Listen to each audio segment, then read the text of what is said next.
একটা বিবাহিত মেয়ের সাথে একটা অবিবাহিত ছেলে প্রেম করে, আর অবিবাহিত ছেলেরা বিবাহিত মেয়েদেরকে অনেক স্বপ্ন দেখা, তাহলে মনে করবেন এর পিছনে বড় একটা কারণ থাকে। আর আপনি একবার চিন্তা করে দেখবেন, আপনার স্বামীর সংসার ভাঙ্গিয়া দিয়া এই ছেলের সাথে সংসার করার যে স্বপ্নটা দেখতেছেন, কতটুকু যুক্তি সম্পন্ন এই কথাগুলো একটু ভাইবেন। ভাবিয়া করিও কাজ, করিয়া ভাবিও না। স্বপ্ন দেখা আর বাস্তবায়ন করা অনেক বড় একটা পার্থক্য।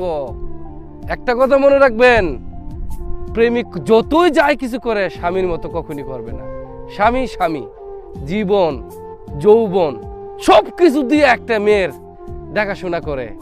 আর প্রেমিকা কাপড় যতক্ষণ আলগি না দিবেন ততক্ষণ পর্যন্ত আপনাকে আর ভালোবাসবে না। তাই প্রেমিক আর স্বামীর মধ্যে বিশাল বড় পার্থক্য। কথাগুলো তিতা হলে চিরন্তন সত্য।